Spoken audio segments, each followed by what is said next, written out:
all for joining us today for a new session of the Campbell Collaboration webinar series. The webinar series serves as a platform for the network members to share experience and expertise in evidence synthesis and to learn about potential collaboration.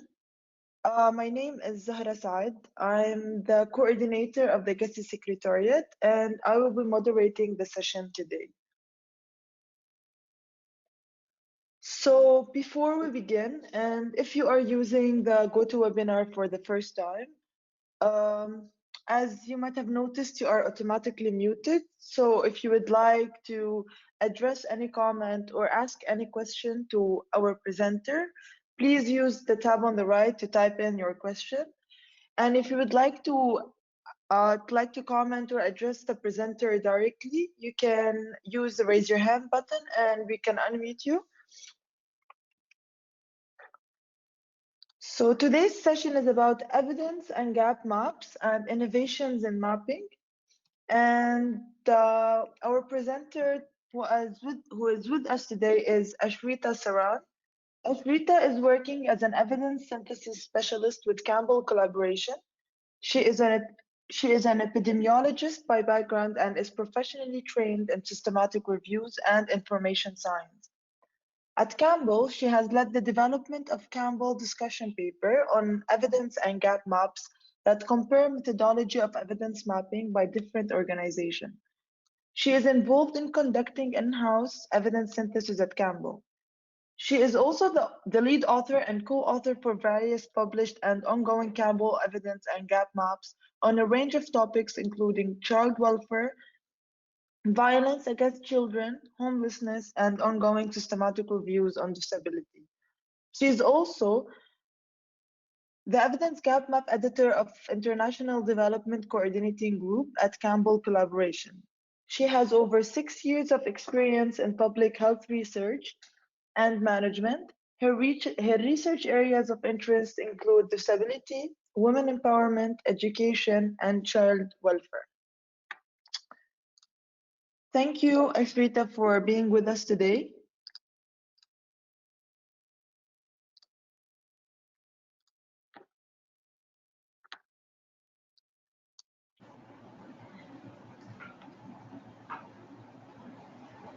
Thank you so much, Zara. I hope you all can see my screen now. Yes, we can. You're welcome. Okay, good afternoon and good evening, everyone. First of all, a small correction. I'm currently working as the acting director of Campbell South Asia. So I have been involved with Campbell Collaboration since 2016, and I've worked as an evidence synthesis specialist earlier and I taken on this role in September this year.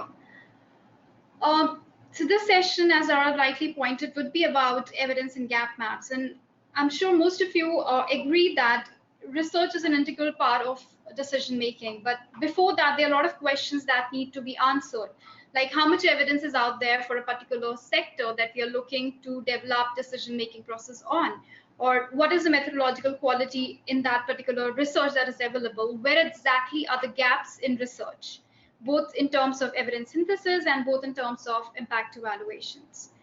So in this session, I will provide you an overview of what exactly is an evidence and gap map. And I will also take you through some of the innovations that Campbell has been doing for the evidence and gap maps. And we will touch briefly upon how to construct the framework, and very briefly upon some of the innovations that have been done by other organizations on evidence and gap maps. So I'm sure all of you must have seen this content versus scope graph some way or the other in terms of other presentations. For those of you who have not, this basically describes the range of evidence synthesis products that are available to us. The first two products that you see, that systematic reviews and review of reviews, they, as you can see on the figure, they are higher in terms of the content and they are narrow in terms of the scope. The reason is because these two evidence synthesis products, they help us summarize what evidence actually says in terms of effect sizes, whereas the other three products are ranging from evidence and gap maps, Megamaps, and map of maps. They are higher in terms of their scope, or I would say they're broader in terms of their scope, but in terms of content, they do not tell us much. The reason is the purpose of these evidence and gap maps or mega maps is basically to tell us how much evidence is out there, how much evidence is available. Typically, there are some exceptions to it. For example, which I will tell you about in my subsequent slides. But typically, ideally, most of these evidence and gap maps will summarize only what evidence is available out there, including the Campbell evidence and gap maps. Now, before I take you on to what exactly are evidence and gap map, there's one question that might arise: where exactly all of this started? So typically, the published evidence that we have is dated back to 2003, where the Center for Disease Control, they approached Yale Prevention Research Center to do a systematic review on complementary and evidence mapping. But instead, the Yale's Prevention Center went on to develop a 9-step process, which they termed it as evidence mapping. In the same year, Epicenter also developed a similar methodology, and they called it as systematic mapping. So till the year 2010, there are a lot of organizations that went on and did this evidence mapping. Most of them, they were doing a descriptive report subsequent to the evidence mapping that they had.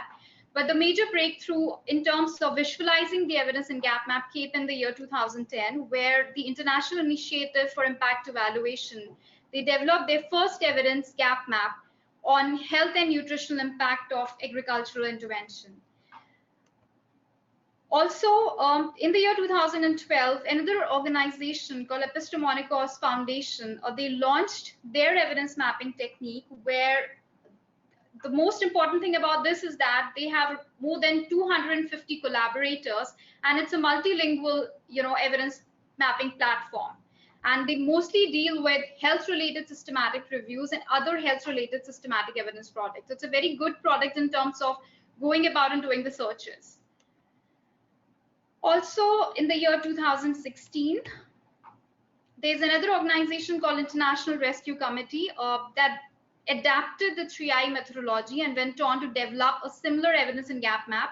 They first started on with Excel sheets, and it's a really good evidence mapping technique that they have developed, which I would suggest you to go back and definitely refer to it.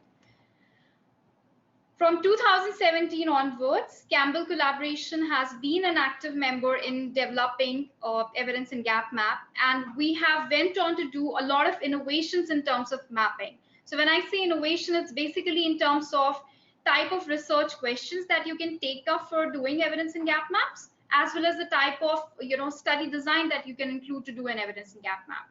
So like systematic reviews, evidence and gap map can also be done for different type of research questions.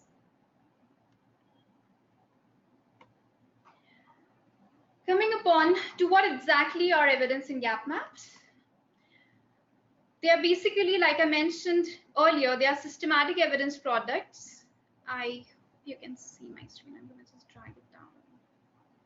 They are systematic evidence products which display the available evidence relevant to a specific research question or a sector. Typically, an evidence and gap map is in the form of a matrix, and if it is an effectiveness map, it would be in the form of an intervention and an outcome, where your intervention will form your rows and your columns would be formed by your outcomes. So the snapshot that you can see is basically a Campbell evidence and gap map, or it's a mega map. It's funded by UNICEF and OCENTI, and the update for this ongoing. So as I mentioned to you, it's in the form of a matrix of interventions and outcome. So there are 3 or 4 nomenclature that you will hear very often in terms of evidence mapping. The first one being the primary dimensions. So the dimensions, they are nothing but the framework that forms the evidence and gap map. So the first one being the primary dimensions, which is nothing but your interventions and outcomes. Another thing that you will hear often would be the labels. So labels are nothing but names given to your interventions and outcome categories and subcategories. So for in this particular snapshot, which is again an ongoing Campbell evidence and gap map, this illustrates an intervention category supporting better behavior, and its subcategories are shown as mental health and therapeutic intervention, mentoring and supportive interventions. Similarly, if you look at the outcome, which forms the column, you can see a spot 1 or 2 categories here like attitudes and beliefs, and mental health and internalizing behavior. So these are called as labels, the names that you give to your interventions and outcome categories. Another important thing that you can find in an evidence and gap map are called as additional dimensions in the form of filters. So filters basically helps you filter out your evidence in an online interactive platform. For example, the snapshot that you see here, if I only want to see evidence for any sector related to only region South Asia, I can just select that, and as soon as I click on the update, I will only be able to see all the evidence, be it systematic review or impact evaluation, related to South Asian countries.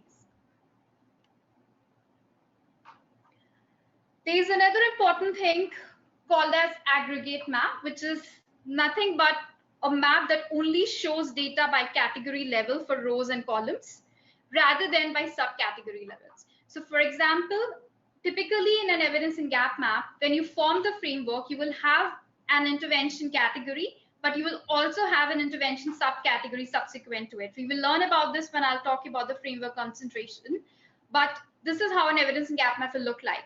An aggregate map will only show you the typical interventions and outcome categories, so you will be able to assess how much evidence is out there for each of those categories and each of those cells, like you can see here.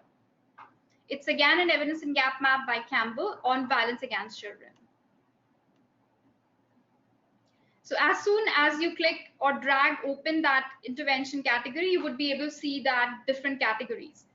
So like previously, I only was able to see violence, which was the main category for the outcome. But here, as soon as I open it, you can also see the subsequent subcategories like physical violence, emotional violence, and sexual violence.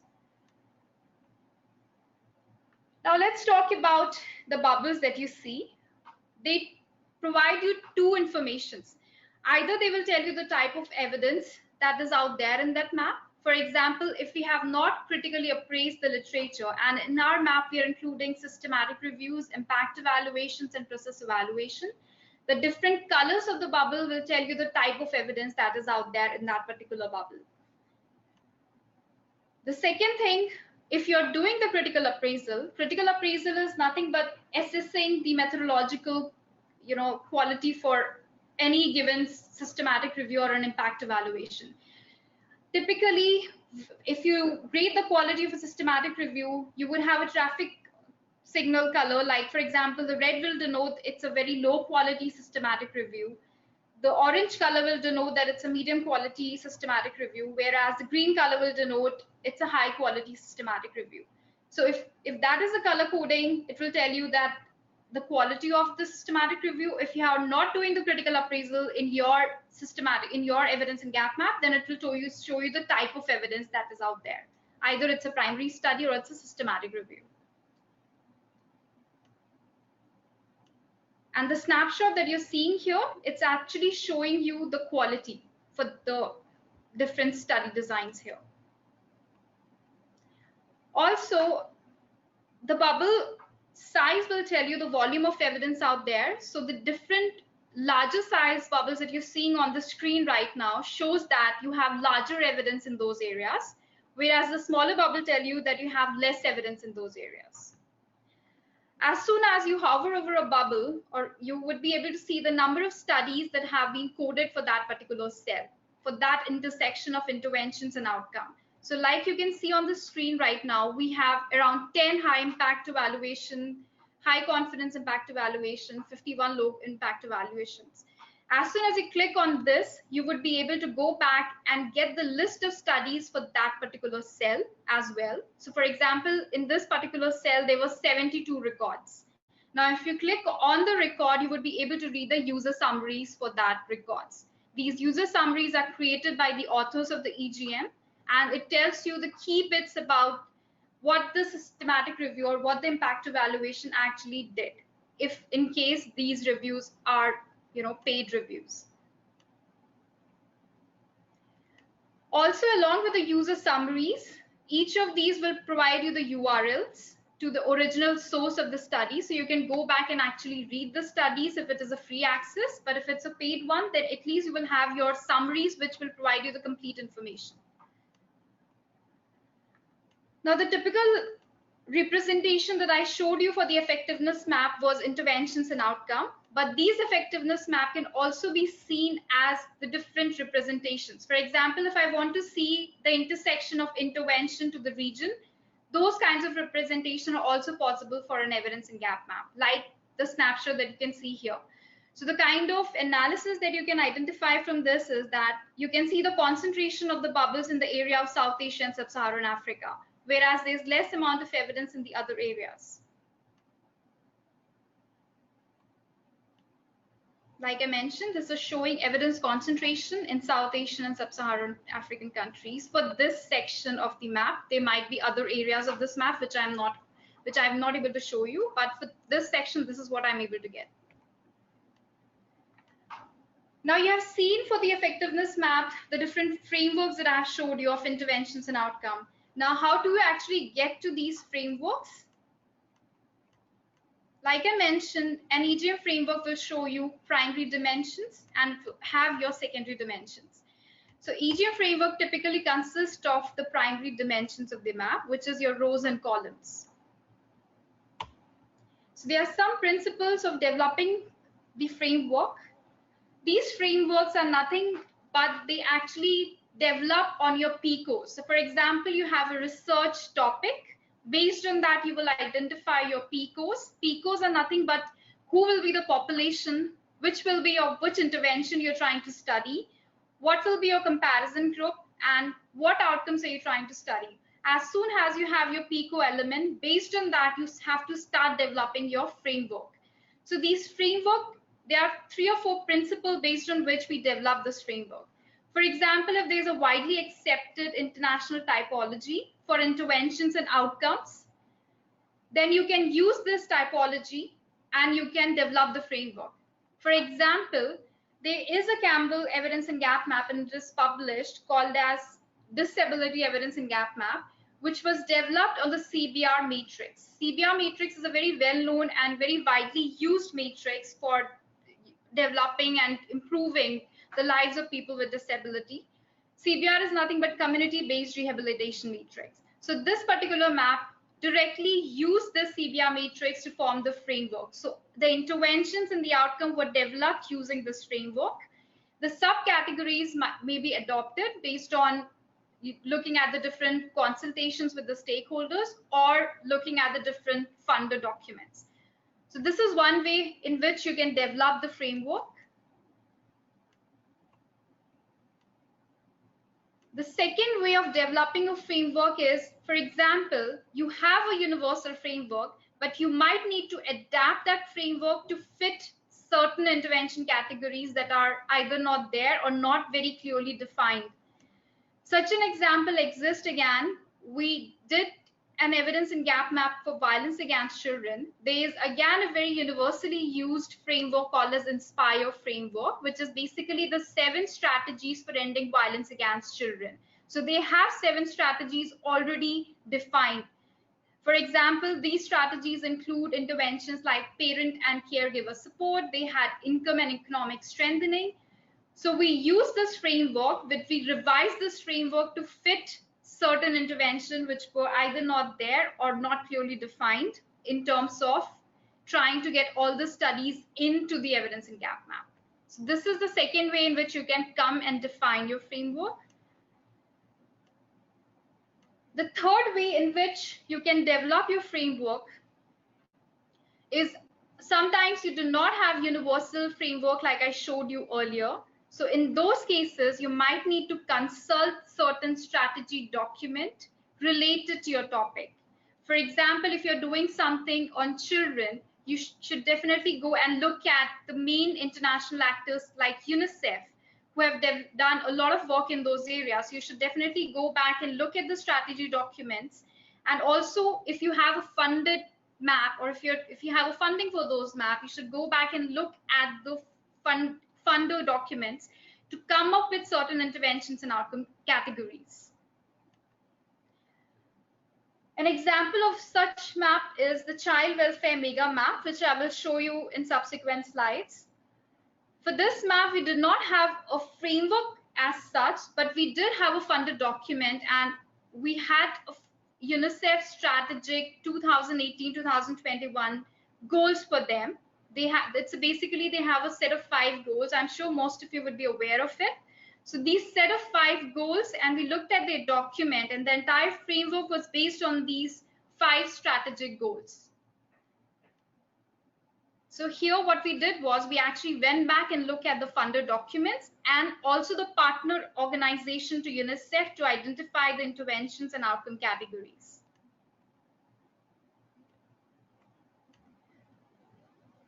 For example, if it's an unfunded document and you do not have a key strategic document that you can go back and refer to, so in that cases, you might need to adopt your framework using certain research strategies. So these research studies in such cases can be your systematic reviews. These would be your benchmark systematic reviews, or it could also be a pre-existing map which might not be closely related, but in some way related to your research topic.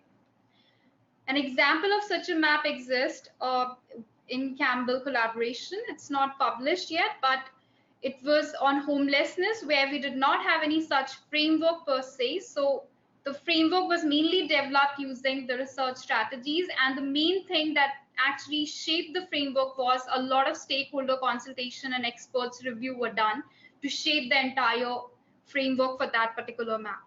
So this is another way in which you can come to that interventions and outcome categories. An important and the key step whenever we talk about these framework instructions and whenever you see these framework is that either they are based on a universal framework or they have been adopted based on certain funded documents or key international partners. Now, once you have done that, you also need to keep in mind that whenever you're doing an evidence and gap map, you need to have a process for proper stakeholder consultations, and you need to have an advisory group for that.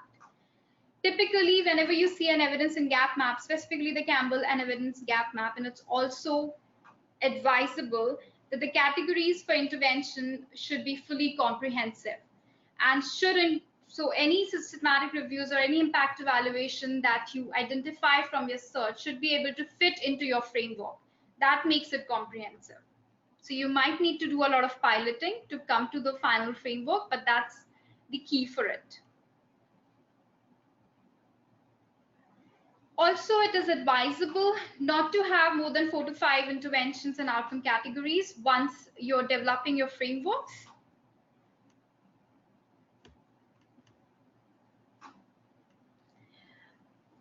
Importantly, the stakeholder consultations are done so that we can define the scope of the framework. Like I mentioned, in absence of any universal framework, that is the key thing.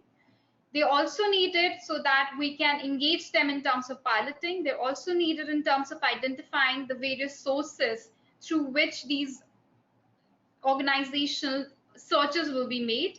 And they also needed, of course, for discussing and promoting the use of map. Because like I mentioned earlier, we need to identify the key gaps in research, but we also need to identify the areas that have good amount of evidence. So this discussion and promotion is required for your map to be actually made usable for the users, for the end users, as well as for the stakeholder buy-in. Now, that was all about how you develop the framework and what are the different nomenclatures for evidence and gap map that you look for. Now, based on all of that, examples that I showed you were mainly for the effectiveness map. Now, there are certain innovations in evidence mapping that is possible and that have been done over the years, as maps can be produced either for effectiveness studies. They can also be produced for identifying prevalence for a particular sector. They can also be done to identify barriers and facilitators for a particular sector. So any kind of research question can be used to develop the evidence and gap map. Some of the examples that I'll show you now includes map of maps, Megamap, effectiveness map, which is an example from homelessness, a process evaluation map. There's another map called for YF map where you will see the 3 different study designs altogether.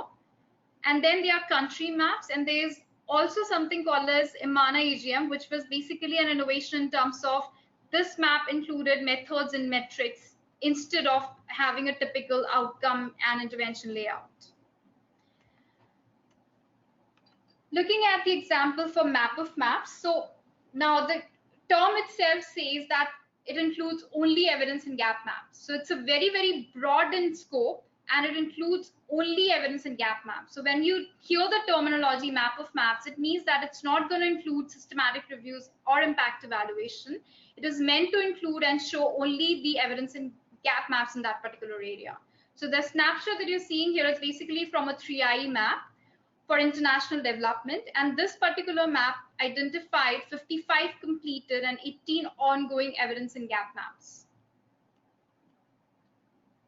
And for this particular map, your columns were sustainable development goals because it was meant to be broad, and it included all the sectors of international development like agricultural and rural development, climate change and environment, conflict management, cross-sectoral and economic policy. So all the sectors related to international development were identified for rows. There's another map that's called as Megamap, and the reason why it's called Megamap again, because it is extremely broad in terms of its scope, because it's going to include all the child-related health interventions. So this particular Megamap was meant to include child welfare interventions in low and middle-income countries. So when you hear the word child welfare intervention, you can assess that it's a very broad in scope because it is meant to include all the child welfare interventions, right from health to education to social welfare to social protection. And this particular Megamap included only systematic reviews, and it included evidence and gap maps as well. So Megamaps, they are meant to include only systematic reviews and evidence and gap maps in those areas. So this is basically before the 2020 update. So this particular map included 333 systematic reviews and 23 evidence and gap maps. After the updates, we now have around 490 systematic reviews and 25 evidence and gap maps. So you can see that anyone who's looking for child welfare related studies, specifically systematic reviews, they can actually come to this particular map and identify through filters the systematic reviews that they want to search or they want to use into their research, or specifically if the funders want to see how many high quality systematic reviews are out there to make a policy decision. So this is what evidence and gap map can help you identify. As a result of this particular mega map, we identified key gaps in research. So what happens is, when you see a map like this, the area where you see a lot of bubbles, it actually tells you there's a lot of evidence concentration in those areas. Like you can see on the first and the second cells. It's basically corresponds to the health related intervention. And we already know, and there's a lot of evidence out there, there's a lot of research in terms of health. But the areas where you do not see so much of bubbles and so much of evidence concentration, those areas are called as evidence gaps.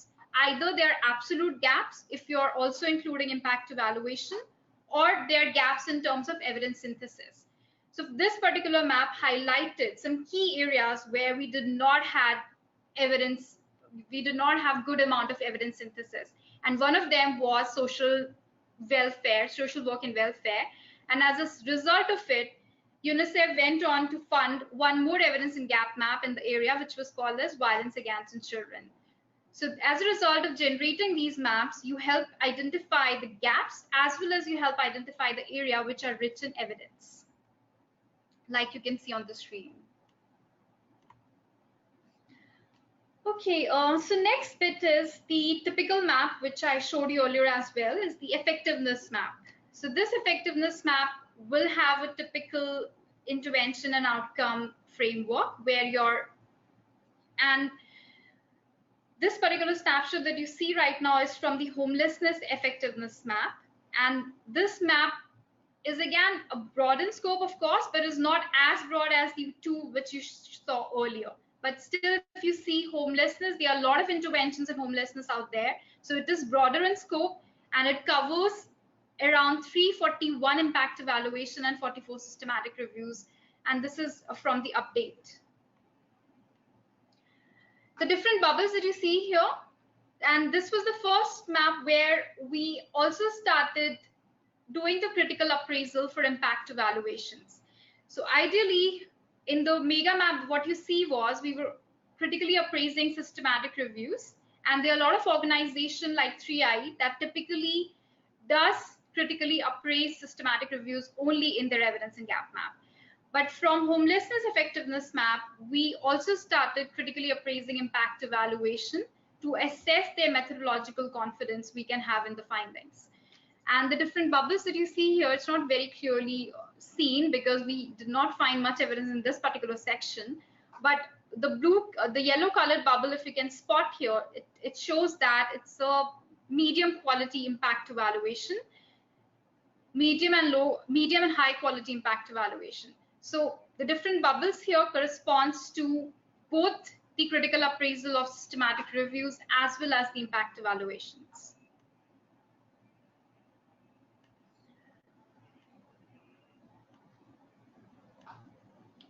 Also, when you do evidence in a gap map like this, what you assess and what you identify are the areas or key gaps in terms of evidence synthesis. And as a result of this particular map, there were 3 ongoing reviews, and they have been published now, 2 of them, that were identified as complete gaps in terms of evidence synthesis. So when you do evidence and gap map like this, what you do is you assess the areas which do not have good amount of evidence synthesis, as well as you assess the areas which have absolute gaps, like I showed you earlier, where you do not find even the impact evaluation. So if you look at this map closely, and if you look at the second row here, which says end of life care, you can see that they're very minimal. I mean, you can only spot 1 or 2 small bubbles here, but this area currently do not have much amount of evidence. So this can be called as absolute gaps of evidence.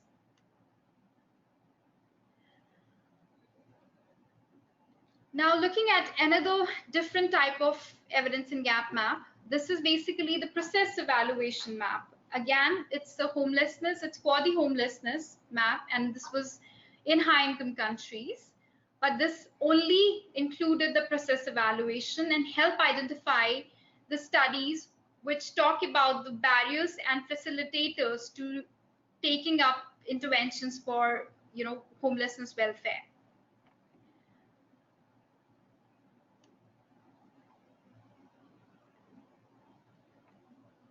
This is another map. This is a recent map, and it's an ongoing map by on youth crime, which help collate the evidence on interventions to prevent youth crime and delinquent behavior.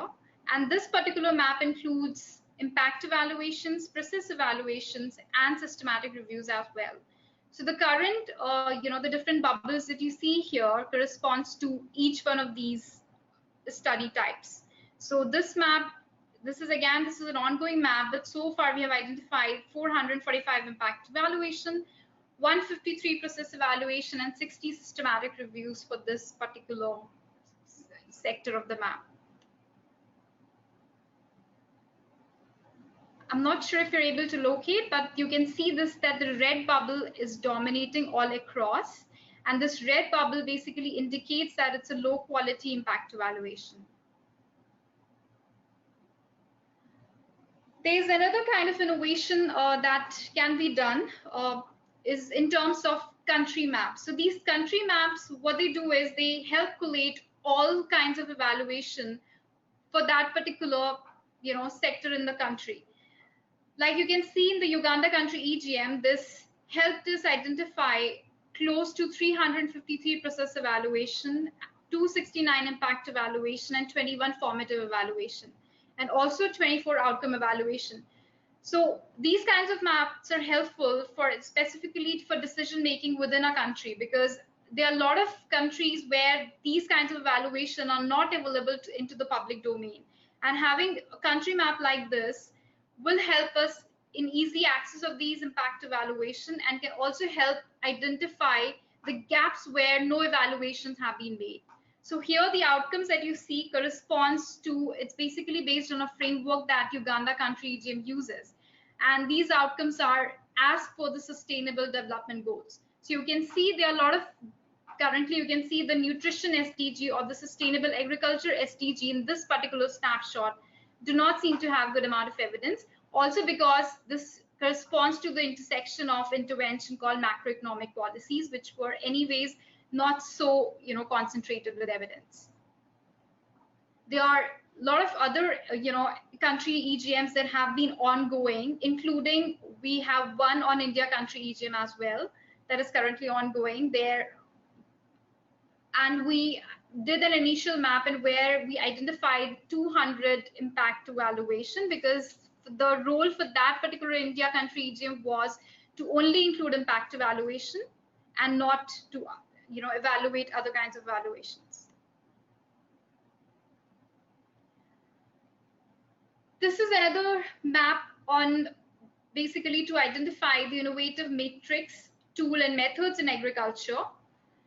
So here you can see that the typical, rows and columns are not what I showed you earlier in terms of, the interventions or the outcome. Here your columns are made up of tools and technologies, whereas your rows are made up of different domains in terms of primary food production, value chains, and food safety. So the aim of this particular EGM was to identify the innovative techniques in terms of tools and methodology for agriculture and nutrition research.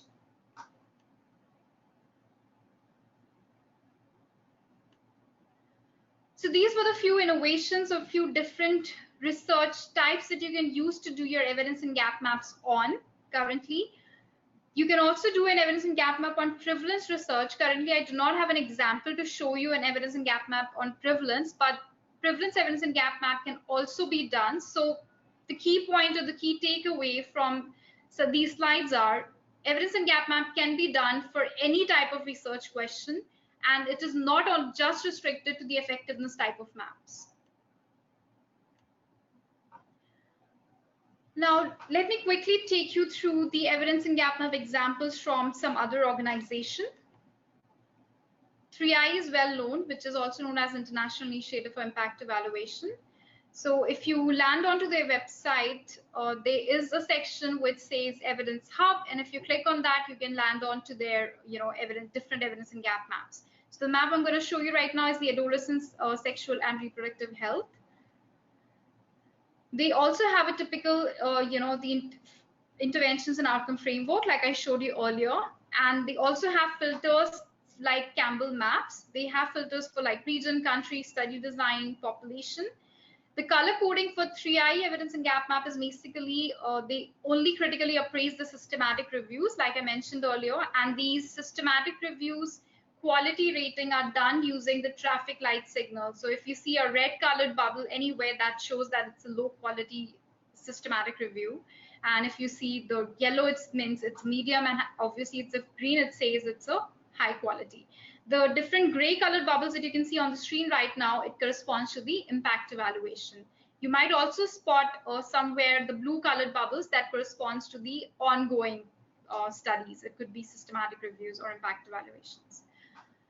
So this is how the typical 3I map will look like. The area which you cannot see the bubble on shows that there are absolute gaps in the evidence. The area where you see the not applicable means, of course, that this intervention is not applicable for that set of outcomes. Similar to Campbell map, if you hover over a bubble, you would be able to see the number of studies. And if you click on this, it will take you to the user summaries and subsequently to the main source. There are another map by SiteSaver. This particular organization, they deal typically with, eye-related evidence and gap map and eye-related evidence. And SiteSaver, they only collate systematic reviews. They have adopted the methodology by 3I itself. So the color coding is similar to the 3I. So the traffic light signal that you see here corresponds to the quality. But there's another aspect that they have added here is called as strength of the evidence. So what they mean here is if the author have found a strong evidence to the research question, they have termed it as strong. If the author have identified, say, inconclusive answers to the research question as a result of a systematic review, they have made it as inconclusive. If it's a mixed result, they are not able to, they are not sure about it, they are shown as weak. Now, this is another evidence and gap map by organization called EvidenceBased Policing Matrix, and it's a very interesting evidence and gap map, and I would recommend you to definitely go back and read about this. There will be links, of course, in the presentation. So this evidence and gap map, it basically maps and collates the interventions related to crime. And what they do is they map it in 3 dimensions. What they do is there's dimension called as X dimension, which corresponds to the type or scope of the target. For example, they look at whether the crime-related intervention was directed towards individuals or if they were directed towards nation. Similarly, in the Y dimension, they look at the specificity of the intervention, where they assess whether it's a focused intervention or say it is a general intervention that have been provided to general public. And then they also have another axis called a Z axis, where they look at the reactivity of the intervention. For example, whether the intervention was reactive or proactive. So reactive interventions, an example I can tell you is as a result of, repeated domestic violence cases, if the, police has gone and provided intervention, that's reactive to a crime. Highly proactive intervention can be, anything, for example, trying to do some classes for juveniles and doing like that. So these are highly proactive interventions that can be done. So they collate all of this intervention and they try and assess which interventions are effective and which interventions are not effective. But they use word counting methods here. They do not use a proper, synthesis for this. So, but this is one of the exception to the evidence map, like I mentioned earlier in my first slide, that there are some evidence and gap map that also tells you what evidence says, but this is based on vote counting methodology.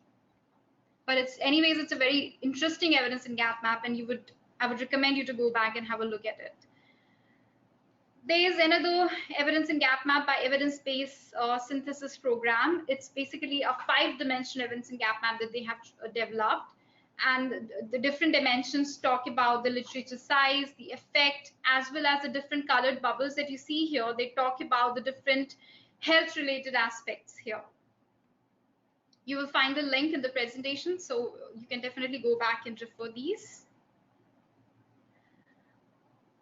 So the point is, we also have an evidence, a comparison of evidence gap map paper published in the Campbell Wiley Library, which talks about around 16 organizations that does evidence and gap map differently. So the interesting point is each of these organizations, they have a different methodology to develop their evidence and gap map, and they also have a different key terminology by which they refer the evidence and gap map. And also the way of visualization or way of presenting their reports is different. So the main point is that every organization have a different way of presenting their evidence and gap map. There are very few organizations that visualize these evidence. Now there are even more, but that paper was done somewhere in 2017 or 18. So currently that collates around 16 or 18 organizations. Now, after looking at the different organizations and the different innovations that have been done so far on evidence and gap map, the important and the last points arise that why do we need these EGMs? So first important point, like I mentioned earlier, because these evidence and gap map will help us identify where exactly is the relevant evidence that can help inform an intervention and design and implementation. So it will tell you where exactly is the concentration of evidence. Also, it will help us identify the areas where we have high quality systematic reviews, because policy-based decision cannot be based on low quality systematic reviews. So we require to identify these high quality systematic reviews that can be subsequently, worked upon for evidence summaries or used for different other higher evidence synthesis products. So but it helps us identify these high quality systematic review that form the basis of these evidence summaries. for policy purposes. And lastly, because they help us identify the key research gaps. Like I mentioned earlier, these research gaps can be absolute in terms of no impact evaluation, where we require investment in terms of implementation research, or they will help us identify key gaps in terms of evidence synthesis, where we need to do more systematic reviews. And it also helps us identify and prevent duplication of research, because if we have evidence in gap map like that, we will know which agencies have funded research for so and so areas. So the duplication of research can be avoided by doing more and more evidence in gap maps, because you will know where exactly is the need to do evidence synthesis or maybe impact evaluations. Also, like I'm sure you must have seen this, but mapping is considered to be a means to end and build, it's an important link between the different evidence platforms and the evidence architecture. So if you do not do your evidence in gap maps, you will not be able to build the higher ups like evidence platforms or evidence portals or guidelines and checklists. So evidence and gap maps, they collate all of these studies together and provide an important link between the lower side of the evidence architecture as well as towards the higher, where the evidence is getting more and more concentrated and provided to you in a more and more concentrated manner.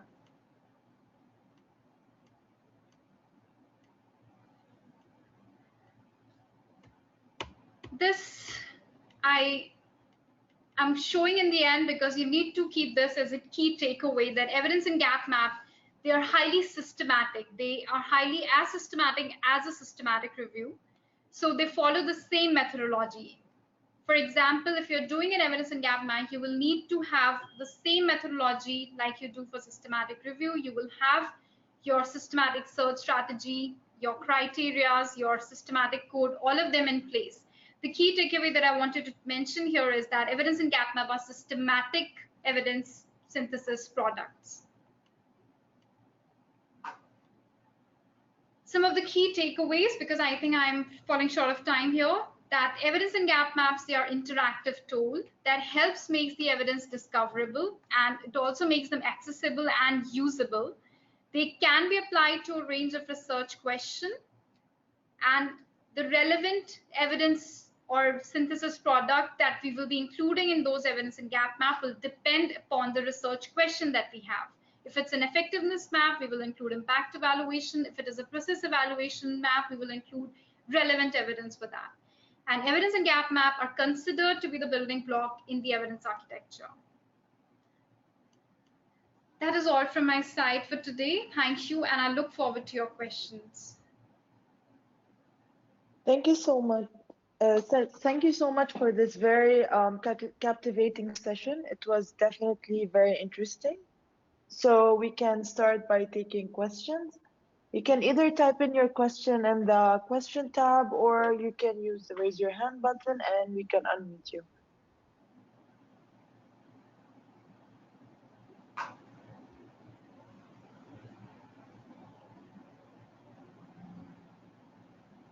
So we have a question from Sarah Young asking, is there any software available to build the interactive matrices? Yes, so at Campbell, we are partnered with the Epi Center. So we use the EpiReviewer platform for this. We have a question from Minakshi asking, any other software for building evidence gap maps? The 3I use a different software, but they do not have it as open access, for other organizations. But if you register with Campbell, we have this, partnership with EpiReviewer, and the entire process for the EpiReviewer and the licensing will be provided free usually. But EpiReviewer is also an open platform which charges a nominal fee, and you can easily do your coding and screening in that EpiReviewer platform, and it is linked to a mapping utility. So as soon as you download your results from your EpiReviewer platform and import it to the mapping utility, you will see an interactive version which I just showed you online. So yeah. Thank you. We have another question from Anagha Goshi asking, is there an example of how an evidence gap map has impacted policy?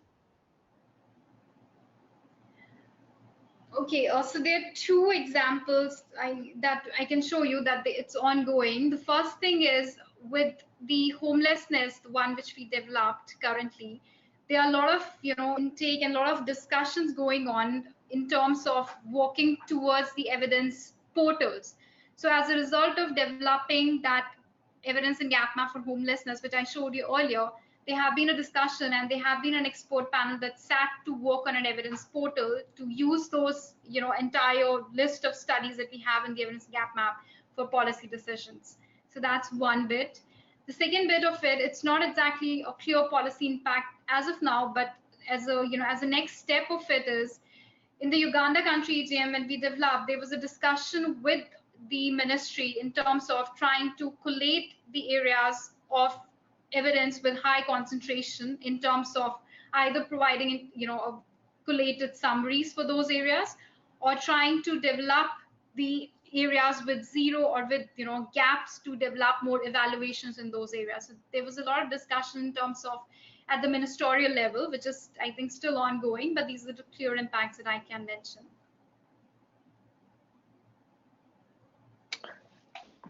Thank you. So we have a last question from Ingvild Kergay.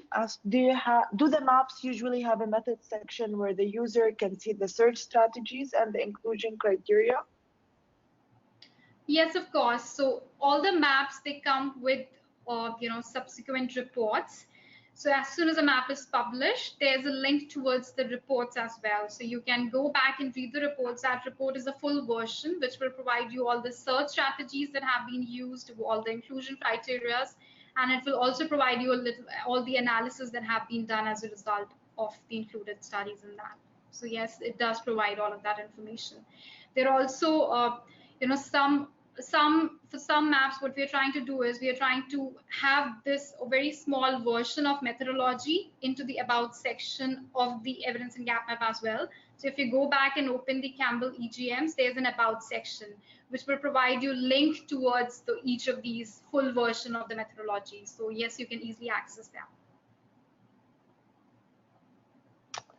Okay, thank you. Thank you so much, Ashrita, for this great presentation.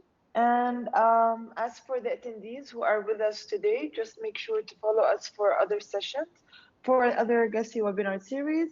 And if you have any questions, just please feel free to send us the question and we can direct you to Ashrita or you can contact them directly.